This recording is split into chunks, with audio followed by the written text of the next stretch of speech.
if God had given me the syllabus, the full syllabus, I probably would have said no.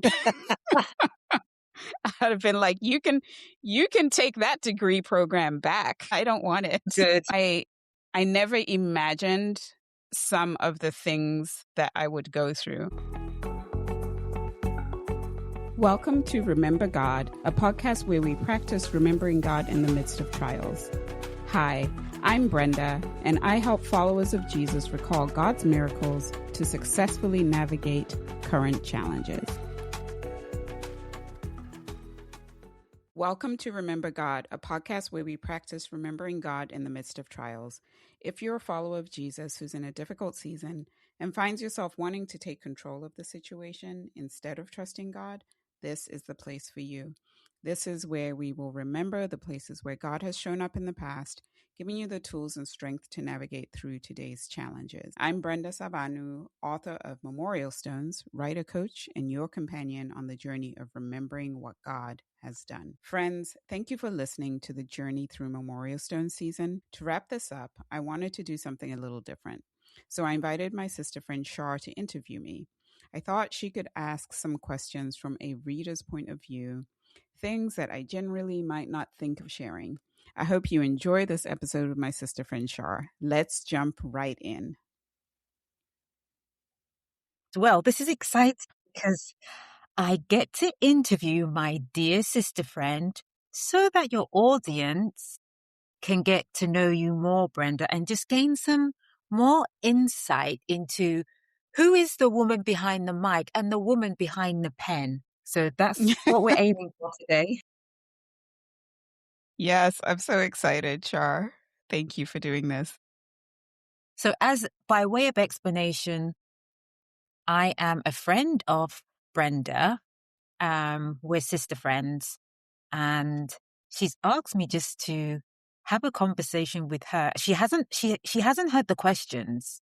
This is something you should all know. She hasn't heard the questions.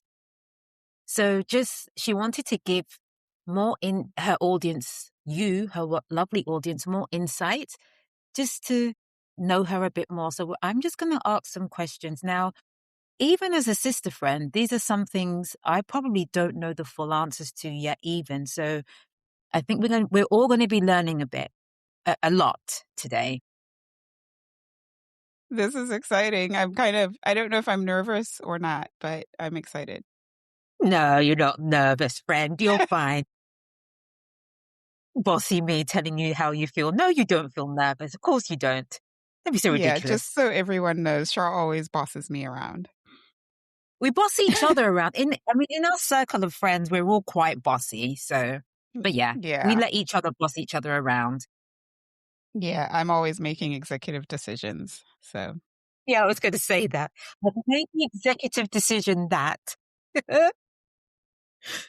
Well, friend, you've gone through memorial stones in this like the last season of your podcast. mm-hmm. But I've got questions more around you and some of your experiences. So it does link to the memorial stones, but they're really more to do with you and who is Brenda. Will that be okay? Okay. Yes, that'll be fine. Well, I do want to begin with, and I do know some of this, but I need to be reminded. I'm interested first in how you came to write memorial stones, because writing a book is a huge undertaking. So how did you come to the decision that you wanted to write a book? Yeah, it was a journey. I didn't think I was going to write a book, but the way it started with Memorial Stones, I did Beth Moore's Bible study, Believing God, years ago. And she has a section in there where you map out memorial stones, like major events in your life, when you were born, perhaps when you were married, whatever you consider was major. And I really enjoyed doing that part of her Bible study. And it was something I continued to think about. Now, prior to doing that Bible study, I would say the true origin of where I started thinking of this idea, but not in terms of memorial stones, was when I went through my divorce. And I felt lost, and I felt like I didn't know who I was anymore, that I had lost myself in my marriage. And, I was asking God about that, and he said, do you remember how I showed up for you in the past? Do you remember your faith of old? And I was like, oh, I had departed from that. And so then I just started to remember things that he had done in my life in the past. And it was a slow journey. Like I started going back to church, and I didn't really have like a church home until my mom moved in with me and made me find a church home. Right. We love moms who do that. And then I did the Beth Moore Bible study. And so that kind of gave the words memorial stones.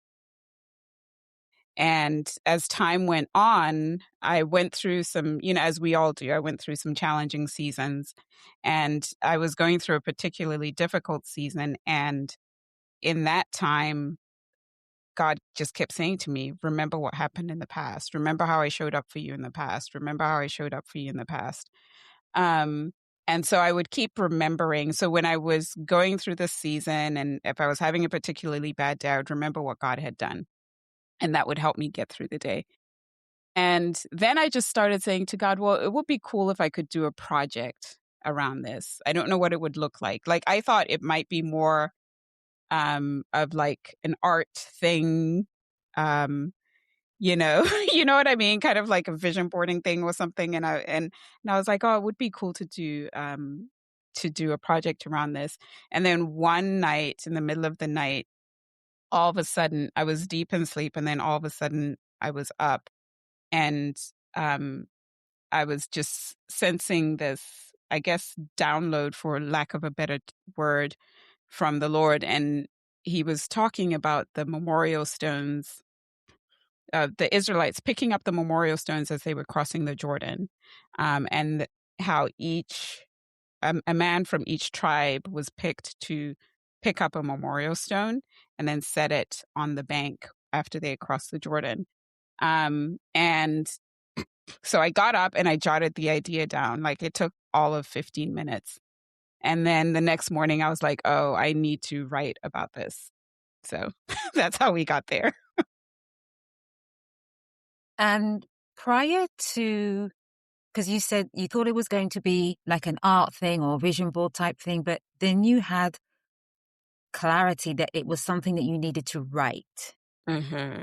Prior to this, do you being a writer? Had you written anything? I mean, obviously, other than emails, how? I guess I'm thinking about your journey as a writer. Yeah. Prior to that, I was journaling. And I have a couple of journals that have poems. And so I was writing poetry and I was journaling. But it wasn't anything I thought was, I never thought of being published. I just thought of writing as an outlet. Now, actually, now come to think of it, I I have had a poem published. Tell Yeah, us I just more. remembered that. Yeah, I do. Like one of my poems is published in a book. I think it was around the time I graduated from college. I submitted it to a publication, and it was an anthology. And yeah, they published my poem. So come to think of it, I was published prior to my book. Oh gosh, wow. So my writing had just been a creative outlet. It was journaling and poetry, but it was primarily for me, other than that poem that got published. So I hadn't been thinking of writing to be published. So, how did you feel when God told you you needed to write this? To be honest, I didn't think too much of it. I thought of it as, oh, this will be just like maybe a little um, devotional, something that I would do with a small group. I wasn't thinking of it going out to a mass audience or anything like that. Being published for, anyone and everyone to purchase. I literally just thought of it, as, this would be a nice little thing to do. And then in one of the groups I'm in, we can do it together. That's it. So in fact, I created a PDF on Canva. And because that's how I intended to do it. I was like, oh, it'd just be a little PDF and I'll share it with people and that's it. Yet here you are with a fully published book, I know. promotion materials and all of the things. Was there a I didn't even plan it. well, that's the best thing because we have our own plans, but they often don't turn out well. So it's best just to do what God guides us to do. Yeah. Was there a most memorable part for you in the process of writing the book? So from start to finish, what was there a most memorable part for you in this process? It was going through the process it wasn't anything. I mean, it wasn't anything I'd done before, so it wasn't anything I imagined. The most memorable part of it, though, I wouldn't say it was writing any one particular vignette, but it was the healing that happened as I was doing it. To be honest, uh,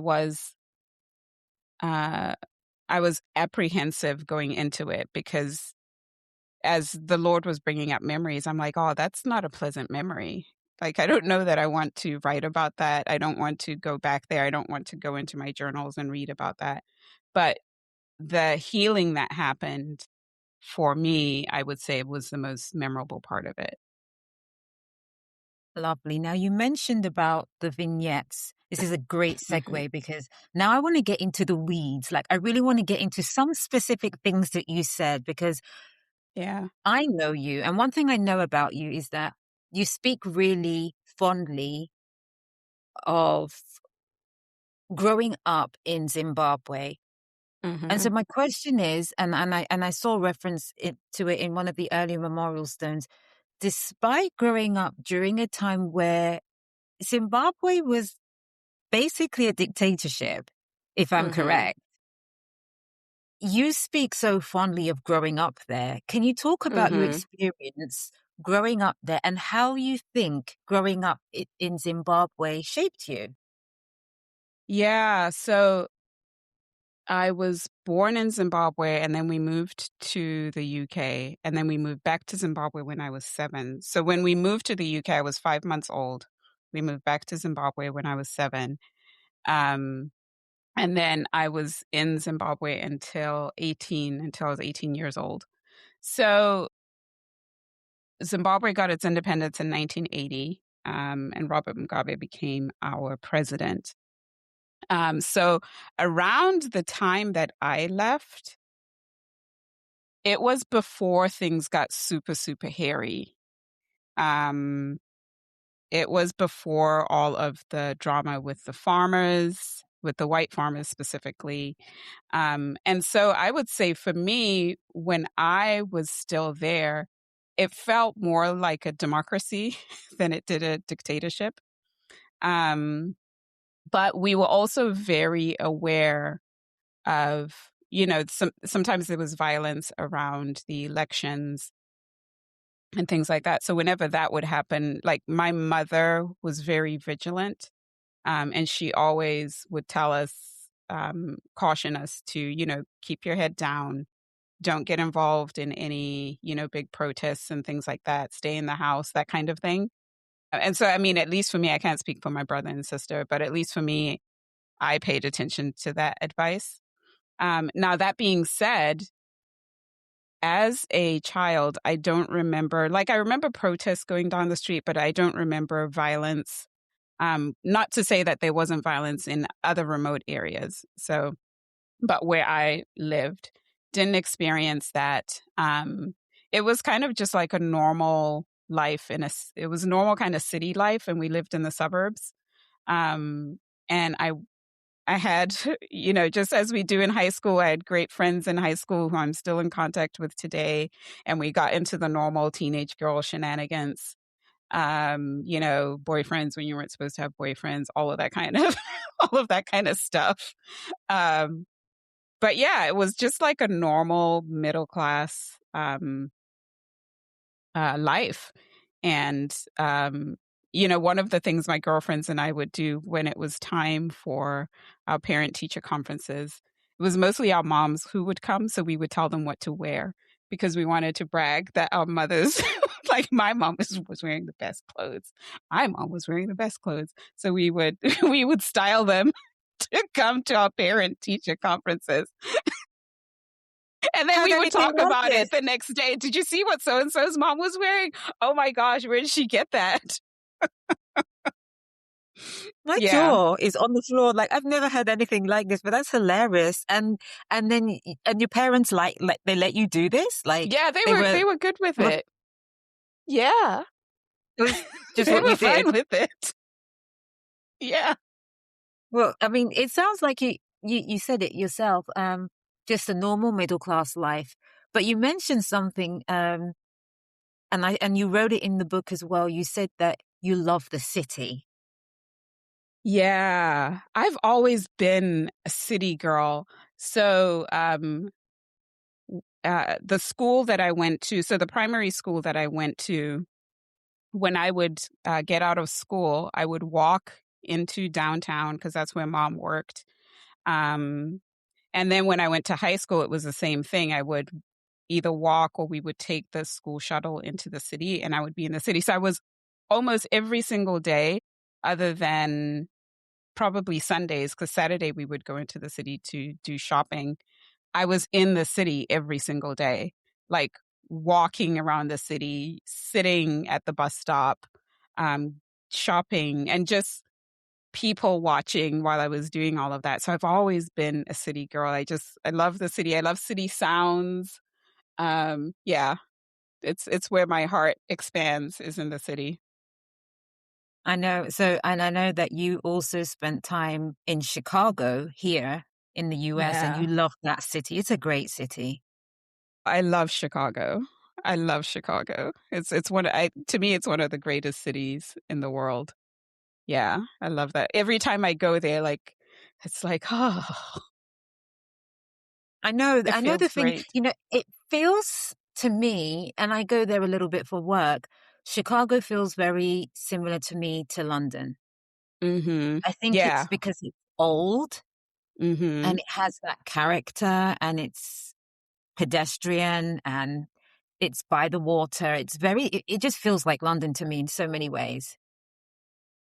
Yeah, I think that's part of it with Chicago is that it's old, it has character, and then Chicago was just very intentionally designed after the Chicago fire. Um, Along the river. So it's a beautiful city. That one of the other cities I lived in, Milwaukee, also has like the old buildings, the character, and so on and so forth. And of course, London. So Same, same. Um, same. Same, same.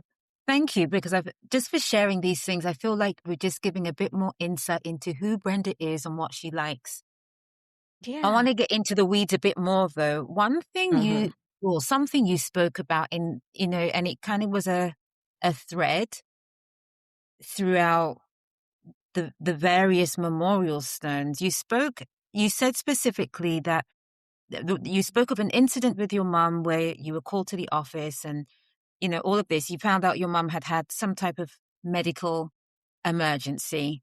And you Hmm. said that the fear of losing your mum was something that really troubling for you because you were sure that your father didn't like you or didn't love Hmm. you.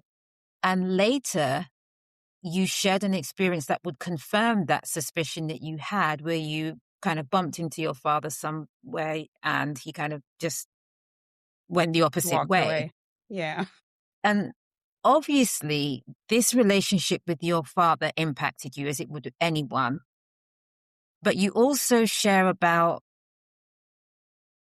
how how God took you on a journey of learning about what fathers are and Hmm. how they love you. And so, can you share about some of the things God has taught you about himself as a father as he took you on that journey?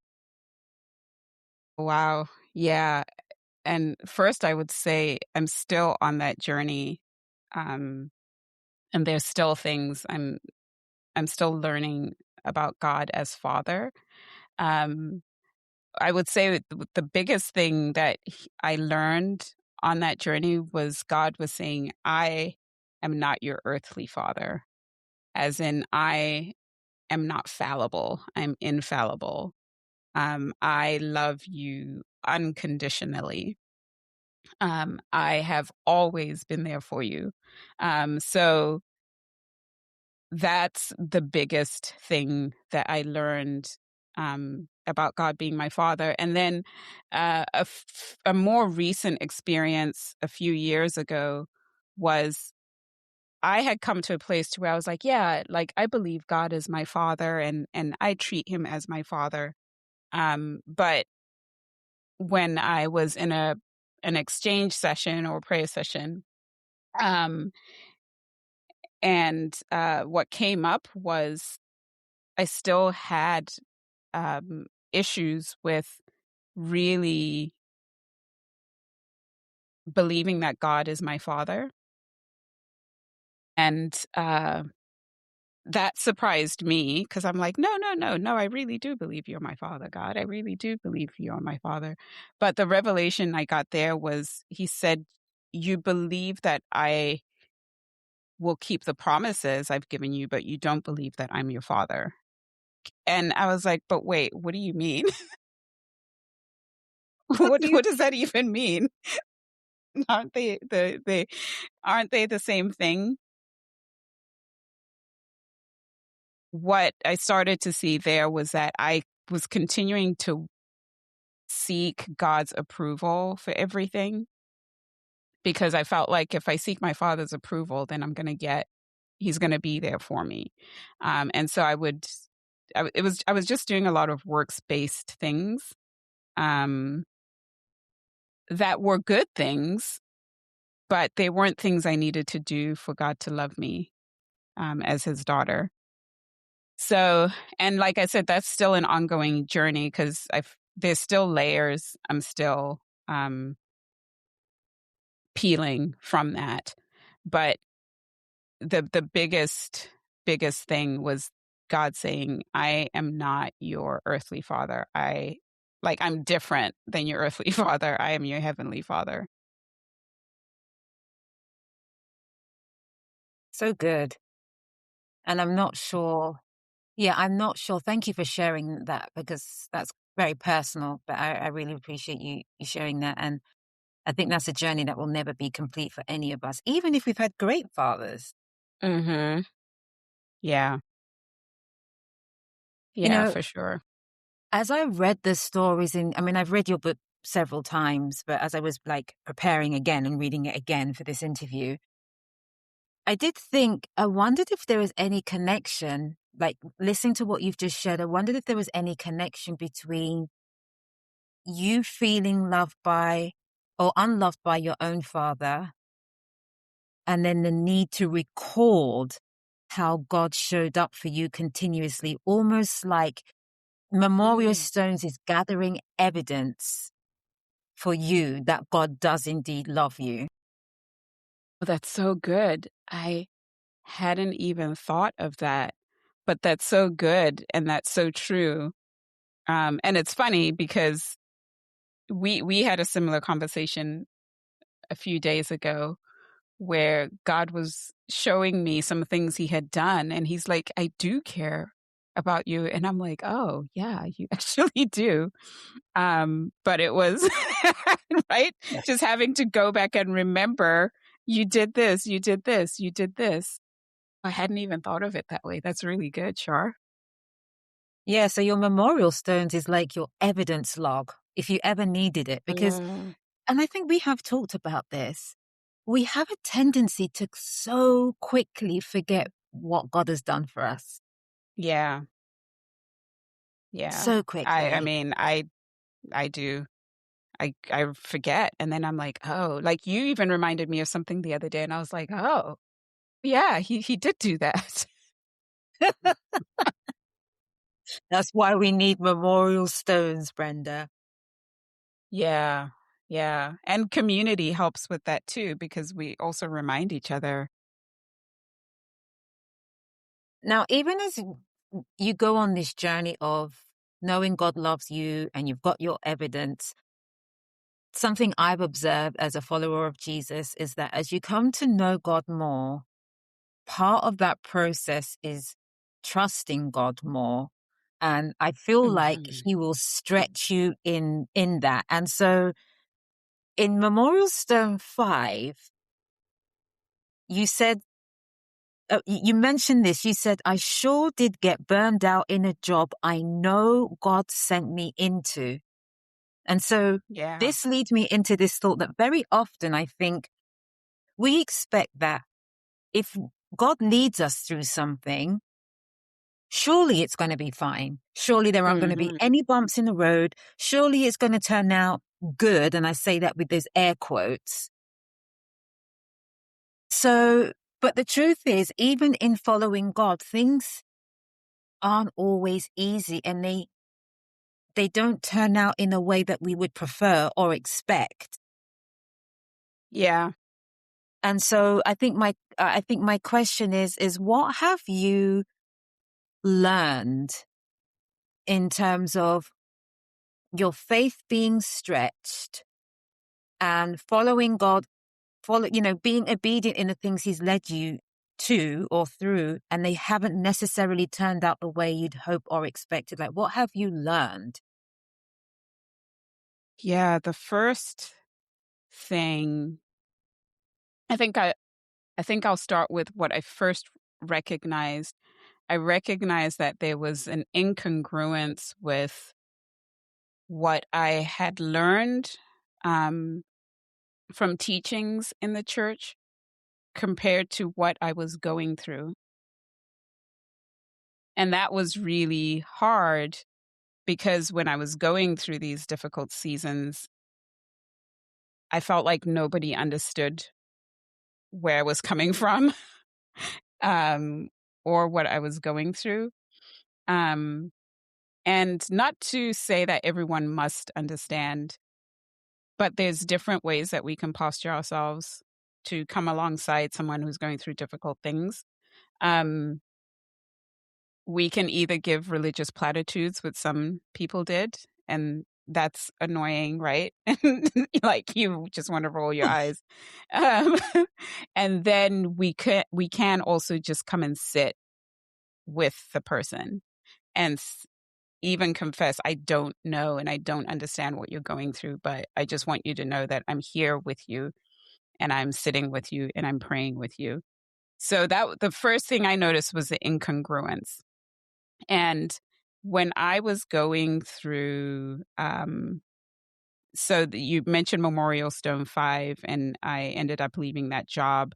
So in that season of unemployment, that was a season where I found it hard to find people who could walk with me in that journey. Other than, like, I had some friends who didn't live in the area. And so I would get on the phone with them, and I had one other friend in the area, and I would meet with her.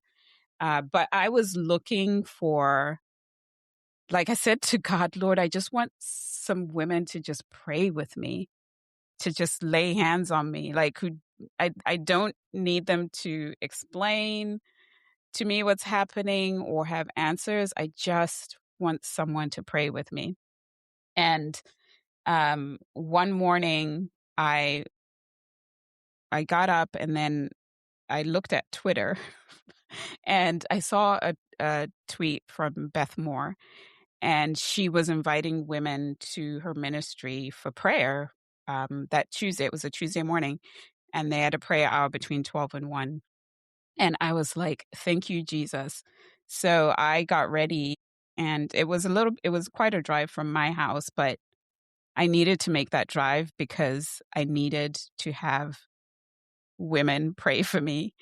And so I went there, and I had two women prayed for me, and um, it didn't necessarily change my circumstance immediately, but it helped me get through that season. So I started going there like every Tuesday for a while, just to get prayer.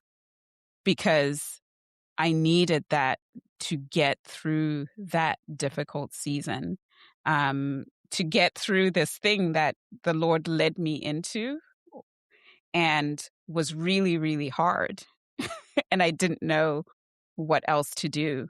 And so that was definitely a huge, like, I'll always give thanks to God for Beth Moore and her ministry, because that was pivotal in that time for me. So one of the things you learned was that you need people to come around you, alongside you, Yeah. when you're in this experience, because I think we will all experience it if we're following Jesus, right? Hmm. Yeah, He absolutely. We will. like we follow what we believe God has told us. It's not contrary to the word of God, and it doesn't turn out well. Yeah. And even just, because even in that, there was a decision I had made. But because I was going to that ministry, one of the women there had said, I need you to call me, like, every step of the way of this decision.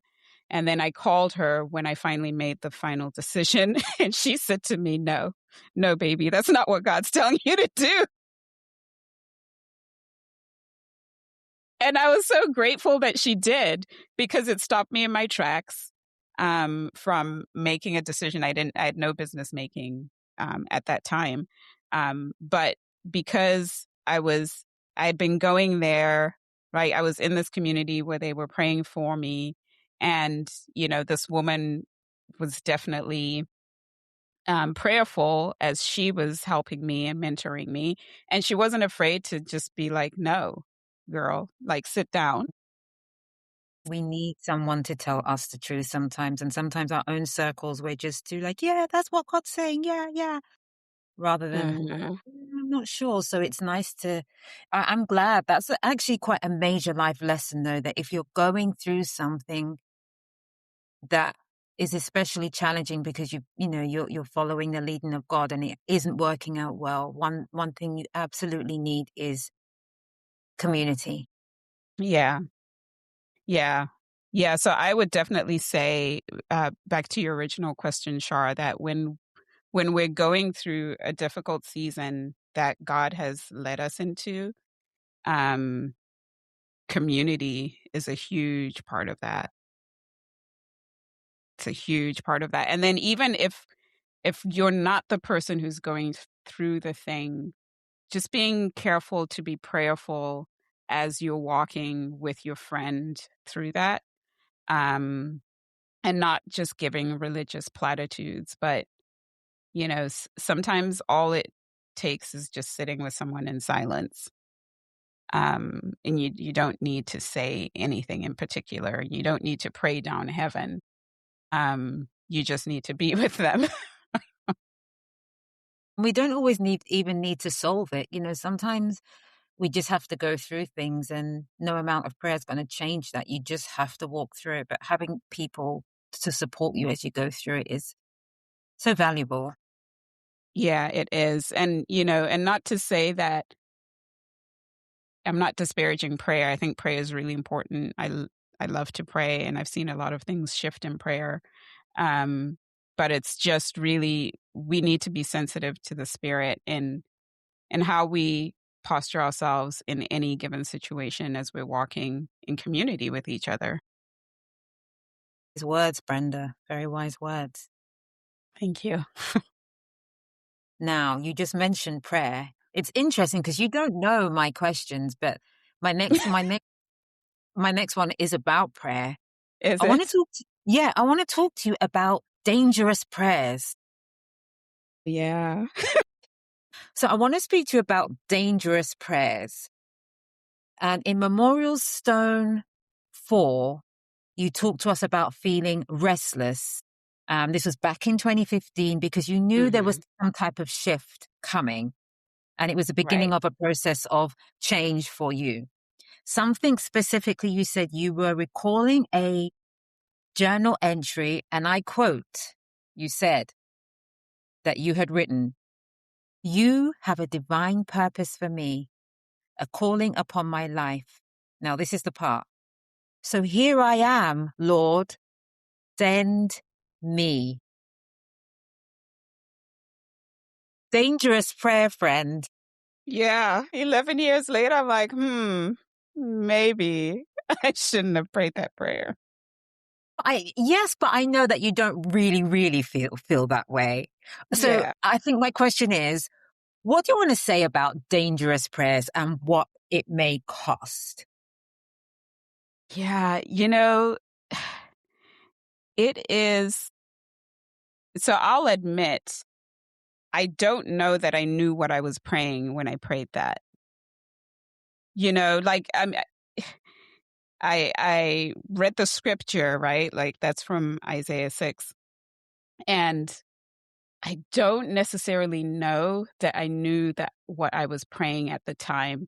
And I always say, one of the things I say is that if God had given me the syllabus, the full syllabus, I probably would have said no. I'd have been like, you can take that degree program back. Like, I don't want it. Good. I'm good. But speaking for myself, I never imagined some of the things that I would go through. And I'll be even transparent in saying that I think sometimes I romanticized some things. And then when you go through it, you're like, oh, yeah, Not so no, much. like not so much. This isn't as, whatever. I don't know. I'm not going to use the word romantic, but this just isn't what I thought it would be.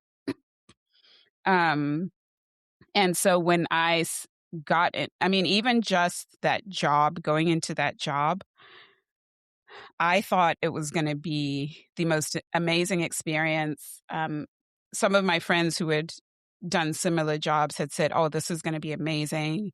It's going to be so fulfilling. Opening a hotel is just an amazing feat. It's hard work, but you'll enjoy it. But it ended up being a whole lot more than hard work. It was difficult. I burned out. I was in a different culture, so to speak, right? Moving from one city to another, even though it was still in the United States, but it was just a different kind of vibe in this new city. And that was really, really, really, really hard. There was a time when I was ready to move back to Chicago. And I'm like, I'm just done. And then my friend talked me out of it, but I was just done. I'm like, I didn't want to do it anymore. Um, and, but then once again, Shar, in that season, some friends, 2 or 3 friends, we had agreed to pray together every morning.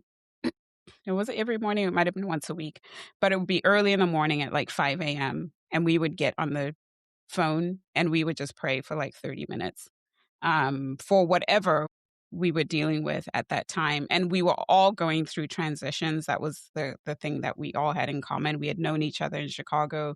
We were all in separate cities, new cities, and we were going through transitions. That prayer, those morning prayers anchored me, just going through that difficult season. So yeah, these dangerous prayers of here I am, Lord, send me. Yeah, because then he's like, go. And these are the things you're walking through. So are you going to continue walking or not? Do you still want to come with me? Isn't that what Jesus asked the disciples? And then Peter said, Where would we where go? would you go? You have the words You of have life. the words of life. I always read that as in my head, my own rendition of that is like, I know too much now. I Yeah. can't go back. Yeah. I thought that a lot, where I would think, I've come too far to turn back now. Like, what am I going to do? I just have to keep going. Yeah. It's kind of like, imagine you're swimming across a river and you just didn't anticipate the distance. You misjudged the distance, but then you're halfway through. You're in the middle. Do you swim back to the shore you came from, or do you just soldier on and like get across to the other side. Yeah.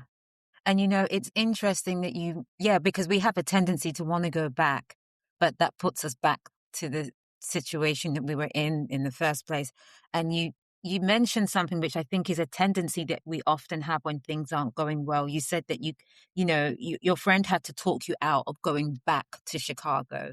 And Mm-hmm. we have a tendency to go back to what we know. Like when things go wrong, when even though we know we heard God and we had Yeah. 4,000 confirmations that we heard God, when it's going wrong, we have this tendency just to want to go back Yeah. to whatever it was we knew that was familiar. But I've learned that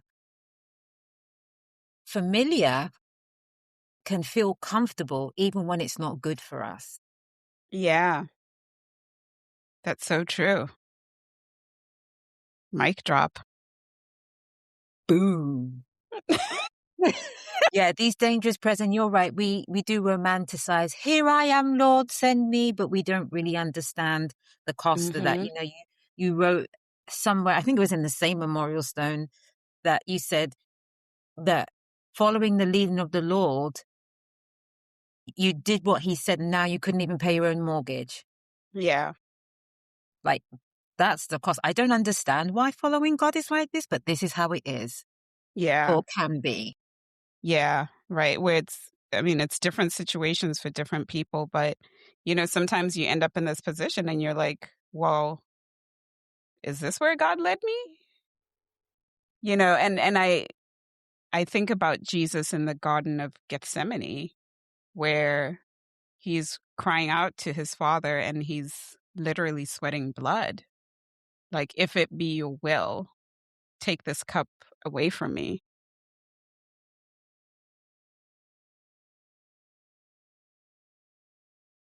Heavy stuff. It is. And then I was thinking of the verses that we've talked about before and joining in Christ's suffering. And anyway, that's a conversation Yeah, for another day. whole different conversation. But we don't we want the nice things, but we're not that keen on joining in with the suffering, even though it's part of what it means to be a follower of Jesus. Yeah, that's true. Now, friend, you you've been on a journey, and the Book of Memorial Stones tells, a part of your journey. But you mentioned something earlier on in the book. You said that when you were in your marriage, you'd pushed God out for many years while Hmm. slowly chipping away at your identity. Yeah. And you actually specifically said losing your Christ-centered identity. So my question is, as far as you've come on this journey Hmm. through all these memorial stones and rebuilding with God, how would you describe who Brenda is today? Oh, yeah. I would say I am more comfortable with who I am. Um, Whereas before I would jump through hoops to just make other people happy. Whereas now I'm like, take it or leave it. Here I am. Yeah. Brenda is Um, not Brenda is not afraid to say no, and she's not afraid to cancel an arrangement. Like it there's too much on her plate. She'd be like, you know what, no, I can't. yeah. I'm not able to do that. And it's not that you're unreliable, but I have seen that in you, that you are able to prioritize your own self and your own needs because of how comfortable you've become in who you are. Yeah. And that, so, when we were talking about Memorial Stone 4, I went into that job and then left that job. But in that season, that's the season where I started to really become comfortable with who I am, and getting in touch with it. I felt like God was doing more stripping and removing things that defined me. At that time, I was defined by my job and by my job title, and God just stripped that away from me. to where, if you're not working for a couple of years and people are like, and generally people ask you, what do you do? And so they would ask me, what do I do? Like, I'm not working right now. And so I had to really think about, who am I outside of the work that I was doing? And then as I looked back prior to that, like when I looked at my marriage, I kept giving up who I was for the sake of the marriage. So it was, he wanted to do this, but it would mean that I would have to give up this. And I would say yes. And it just kept happening. I know that happens in marriage, right? That's part of marriage. But when you're the one who's doing all of the giving up all of the time, then that becomes a problem. And so I realized one day, like when the marriage was falling apart, I was like, oh, I've always wanted to do this particular thing and haven't done it. I've always wanted to do this particular thing, but haven't done it. I've always wanted to go over here, but didn't do it. And I'm like, but who am I? Why have I given up all of these parts of myself?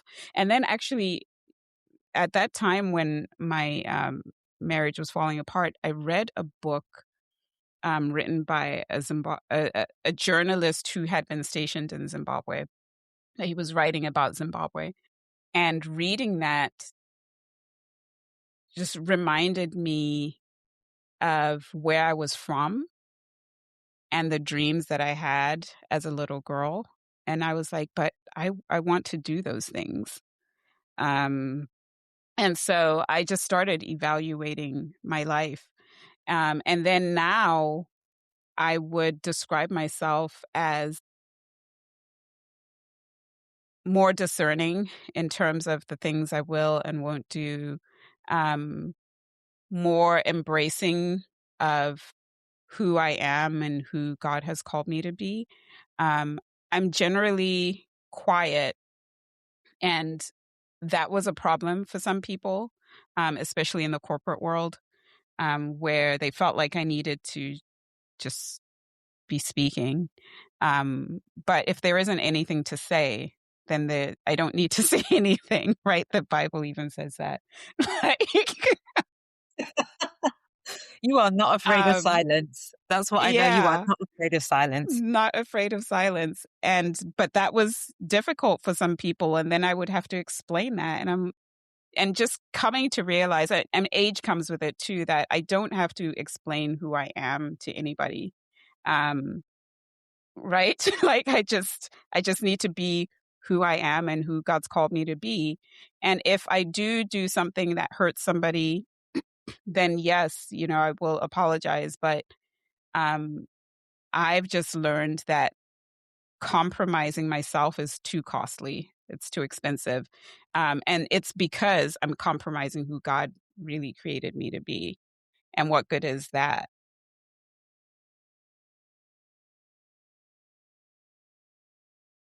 It sounds like you're very secure in who you are and unapologetic about who you are. Yeah. Yeah. And it's definitely something I've had to learn. But yeah, for sure.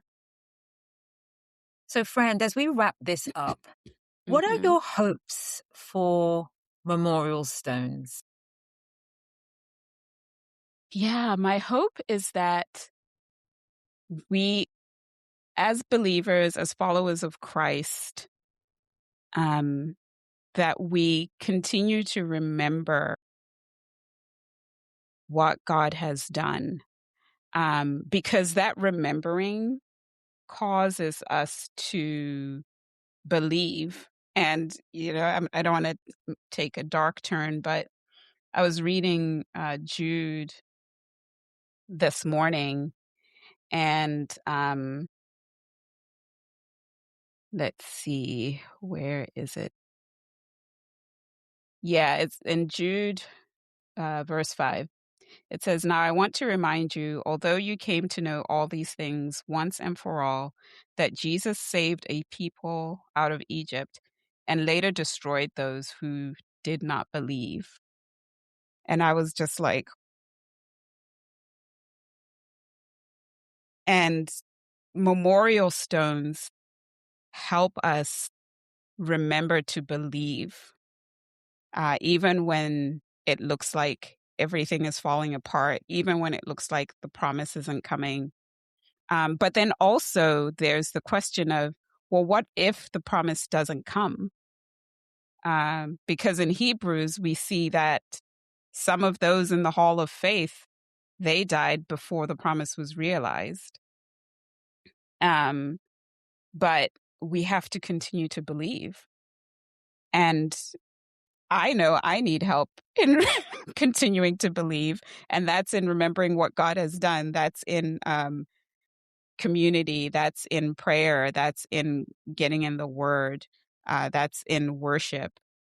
So my hope for Memorial Stones is that it would point people back to God, back to what he's done, back to what he's doing, even when it's just really difficult.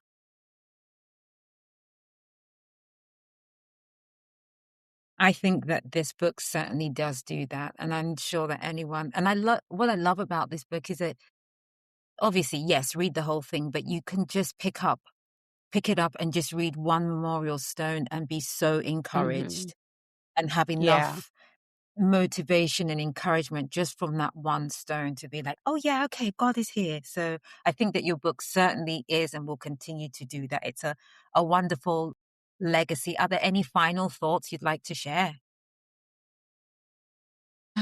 Final thoughts. Community has meant a lot to me. So I would say to anyone who like just doesn't have community, um, wherever you can find like godly community, uh, it's definitely well worth it, for those who will walk with you through the difficult times. Like I'm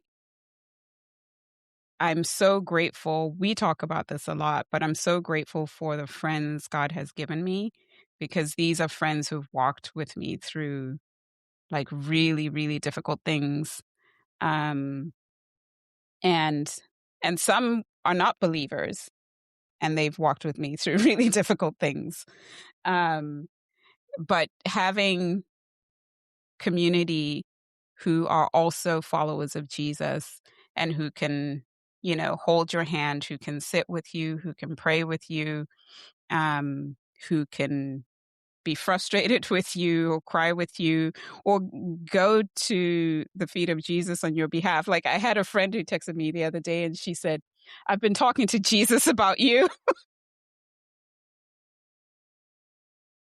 And I was just like, oh, thanks. Thanks for doing that. So, yeah, that's one of the most important things, because your community also they become part of your memorial stones as well.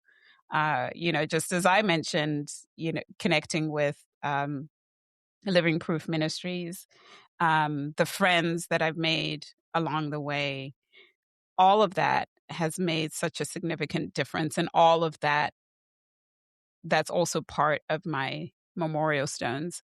And that's part of what points me back to the Lord. Thank you, Brenda. Thank you for giving us a window into the life and the thoughts of Brenda Savanhu. This has been so cool. It's been lovely interviewing you and having an opportunity to hear more about your perspective on things and definitely more about how you've grown and developed through this process. So thank you for inviting me to your show. Thank you for this. Thank you for interviewing me, friend. This was so much fun. You're welcome. How fun was that? I mentioned several times about the importance of community, and this interview was evidence of that. Chatting with Shar reminded me that my work was published years before the release of Memorial Stones. I love when she said that Memorial Stones serves as an evidence log for me to remember how God has shown up for me as my father. And so this conversation pointed me back to the feet of Jesus. It pointed me to some memorial stones I had forgotten or not even considered. Thank you so much, Shar. I really appreciate you taking the time to do this. Shar is such a great interviewer, and if you would like to hear her do more interviews, you can check out her podcast, Life After Narcissism, and you can connect with her on her website, sharlenelee.com. You can find these links in the show notes below. Friends, I'm excited about our next season, which will be interviews with some incredible guests who pick up their memorial stones alongside us. Until next time, friends, keep picking up your memorial stones. If this episode resonated with you, there are 2 things I'd like you to consider. Number 1, rate and review the show. This will help other listeners find the show and get the same inspiration and encouragement you got from it. And number 2, I would love for you to share this episode with someone you love and someone you think could benefit from hearing this particular episode. Also, if you would like to connect with me outside of this podcast, you can find everything related to me on my website, brendasavanhu.com. There you can find my social media links if you'd like to follow. You can find a link to sign up for an email so that you can get weekly encouragement to your inbox. And you can find information about my book and coaching sessions. So friends, thank you again so much for listening to this episode, and thank you for considering sharing it with your friends. See you next time.